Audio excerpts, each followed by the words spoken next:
Hi everybody, welcome back to 10-Minute Reviews. I'm Jason. And I'm Amy. And we are here to review.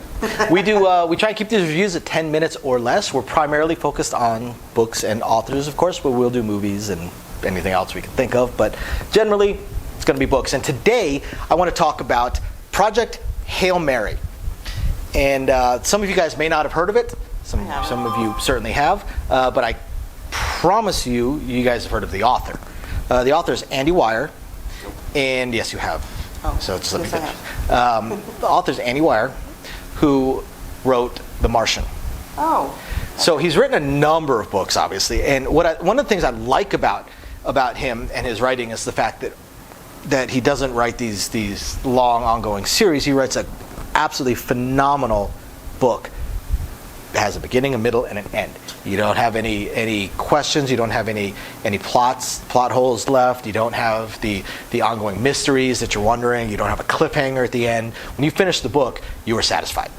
That's impressive. And Project Hail Mary is absolutely phenomenal. It's very similar to The Martian in that he uses a butt ton of science, a butt ton of logic, and once again, it happens in space. This Project Hail Mary might actually be his best book, even though The Martian is, of course, the most well-known of the books. It ended up being a phenomenal movie with Jason Bourne. Matt Damon? Yeah, him, that guy. This is the first thing well, Machete did, and Machete went to space. So Did he? anybody can. Yeah, Machete in Space. It was free. That was the one with Mel Gibson. So yeah, Project Hail Mary. Now, no spoilers yet. We'll let you know before we kick into those. But the overall plot line of it is basically the sun is dying, and obviously that's not something that's naturally going to occur, at least not for another 4 billion years. So the Earth figures out, what's happening is something is causing it, and they find the source. Because they notice as our sun is dimming and losing power, losing energy, other ones around are as well, and they find this life form, basically microbial life form that is feeding off of the energy. But then they find in the center of all of these stars that are dying, there's one that's not. So they basically pool all the resources to build a ship to get out there. They figure out the travel, the drive, which is pretty clever. They figure out how to do gravity on this thing. This is all modern technology except for this microbial species that's killing our sun. Everything else, modern technology. They figure out the ship. They figure out how they're going to do gravity. They figure out how they're going to do just about everything about it, and then they send it out. And this is basically, it's a one-time thing. The length of time it takes to go out there and get the information back, they won't have time to send another one before the planet dies.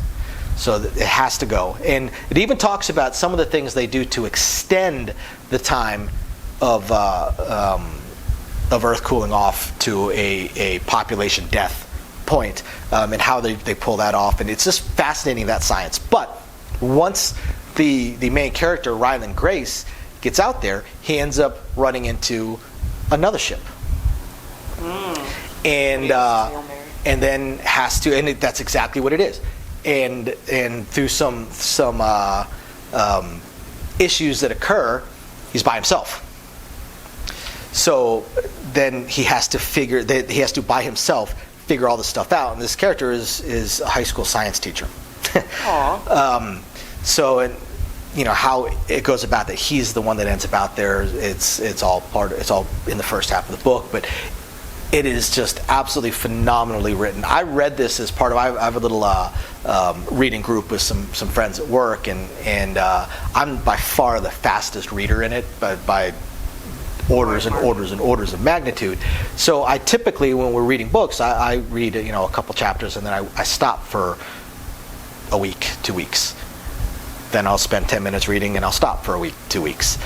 This one I really struggled with not just reading it all the way through, and eventually I just said screw it and I just finished the book because it's just that amazing. Spoilers ahead, so for those of you guys that don't want spoilers, turn the video off now. Go get this book. This is an incredible book. It is better than The Martian, I think. I want to read it. We have it on the Kindle. So, spoilers. So the character, he wakes up with no memory, so on and so forth. His memories slowly start to come back as time goes on. He remembers the things that occurred while he was on Earth. He was one of the scientists that first noticed what was going on with the sun. He was one of the scientists independent scientists that figured out some of the things that this I think they called it the astrophage, this microbial thing, what it was doing, how it was doing it, why it was doing it, and he helped figure out containment ways, things along those lines. And then when an accident occurs and the main team that was going to get sent gets killed, he does not want to go because it's generally considered a suicide mission. You're going to go up there and you're probably going to die. You're going to stay there. They have small, basically photon torpedoes almost. They're going to shoot back to Earth with the information if they figure out how to defeat this thing. And as his memories return, the woman that was in charge of the whole scientific thing and prolonging the Earth's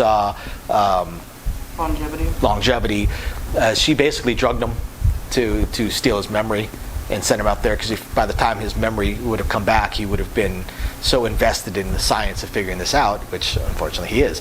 But he runs into this other ship that everything on it is dead except for one creature, and this creature looks like a big rock spider. Oh. And they have to figure out how to communicate. And it's fascinating because this creature's planet is so wildly different that some science would they had no reason to ever figure out until their son started to die. And so like they don't even have the concept of radiation. So this character that gets named Rocky, because he looks like a rock, that's basically steam powered. It's really cool, the math that comes up with it. The rock is not his body, yet it is his body, and his motion is all heat and steam based. But they have no concept of radiation because they hadn't actually invented space travel until they needed to. And what one can do when you have to. But they're incredible engineers, but they're also blind. They see, and it's just fascinating as they figure out how to work together and figure out the astrophage and why it's not killing this particular star, what's killing the astrophage, how can they reproduce it, how can they send it back to Earth, to their own individual planets, and are they going to be able to make it back? And through this they develop first a curiosity, and then they develop a friendship, and of course, it's going to happen. They're stuck out there together, and then they eventually they find the cure, the fix. But then naturally, there's some things that happen that throw kinks in that does turn out that Ryland Grace will never make it home. But he chooses to. He chooses to use up the last of his fuel to go rescue Rocky and get Rocky home to his planet, versus going back to Earth. And again, fantastic book. You guys have to read it. And just the science and the thought that goes into it. I mean, there's one of the scenes that really sticks out to me is when Ryland Grace asks Rocky, who's an engineer. Grace is a scientist, Rocky's an engineer, but all the scientists died. Rocky is the engineer. He was down in a more protected part of the ship, so the radiation didn't get to him. So Ryland has to do most of the science, while Rocky actually helps him build the things he needs in order to do the science. But he asks Rocky, what incredible coincidence that both our species end up here at the same time. And Rocky's answer actually makes a ton of sense. It says, well, and that we're roughly the same technology level. And Rocky goes, well, if you think about it, it's impossible for it to be any other scenario, because if either one of our species were a lower technology level, we wouldn't have been able to make it out here. And if we were a higher technology level, we'd be able to solve it on our own. So the fact that we're running into each other is it can only happen because we are at the same technology level. So it's absolutely phenomenal. Everything has that level of thought and logic and reasoning and science to it. So it's absolutely incredible. You've got to read this book. Project Hail Mary by Andy Weir. Thanks everybody for watching. Please be sure to hit the like, comment, and subscribe buttons. We'll catch you guys next time. Bye now. Bye.